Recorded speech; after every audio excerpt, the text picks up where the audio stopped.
Hello, this is Cian Toomey again for EC5119 Derivatives and Risk Management. So, as I did for Applied Portfolio Management, I'm going to be doing a short email and video each week to basically let you know what's happening that week in terms of the module. So this week, we're getting started really with the first topic, which is futures and forwards. And what we're going to be doing effectively is just, first of all, understanding the key concepts involved. And to help you with that, I put up the slides on Blackboard, and what I'd like you to do is have a quick review of those before the Thursday class. Again, on Thursday we'll be going through it in more detail, and what I'll be doing then as well is going through some problems in class. Again, because this is obviously a fairly introductory material, the problems will be relatively straightforward.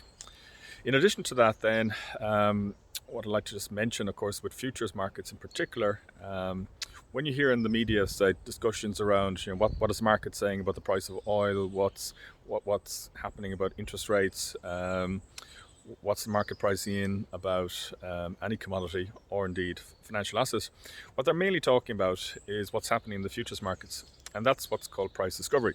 And we'll be talking a little bit about that this week and looking at what's happening in the news at the moment about, for example, energy. So that's the main thing to mention. For now, there's no assessments to do. However, the other main thing to note is we do also have a Friday slot, and that Friday slot is going to be used for different things in various weeks. This week, what we're going to try and do is link up maybe the portfolio course with the derivatives course a little bit by looking at one particular market, namely gold. And what we're going to try and do is look at maybe ways in which you could invest in the gold market. First of all, we're going to look at maybe the structure of the gold market. So I'm going to give you some documents and reports on how the gold market works and different ways in which you can analyze the gold market and trends in the gold market, etc. However, the main thing we're going to look at is if you wanted to invest in gold, how would you do so?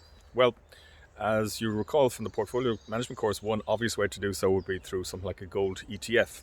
So we'll be reviewing some of those. But the other way you could look at it is if, for example, you believe the price of gold is going to rise this year due to the safe haven nature of gold, for example, or because there's a hedge against inflation or whatever reason you think the price of gold might rise, then you could also buy gold futures, or what we call gold long futures in the gold market.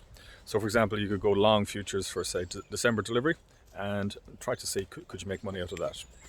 Okay, so that's one, I suppose, key point I wanted to make about that particular issue. And to help us maybe frame that particular question, what I've also put up on Blackboard is a case study that we'll use to analyze some of those topics. So what I'd like you to do before the Friday class is to read that case study and just think about what it is that the question that case is posing. So that's it for this week. So as you can see, it's a morning relatively calm in this part of Galway at least, and hopefully now over the next number of months, as the weather improves, hopefully also economic recovery might happen. Again, that's what markets are pricing in, of course, when you look at stock markets. And I suppose one thing that we need to bear in mind, of course, is that if we believe, for example, that perhaps stock markets are a little bit too exuberant, how would you actually trade that? Well, one obvious way to trade that would be to, for example, go short stock index futures. And if you believe that the market will fall, you could do that way. So when you look at futures markets, it's really a fairly simple directional issue you're looking at. You're looking at whether or not you want to either, as I said, speculate or hedge with futures markets.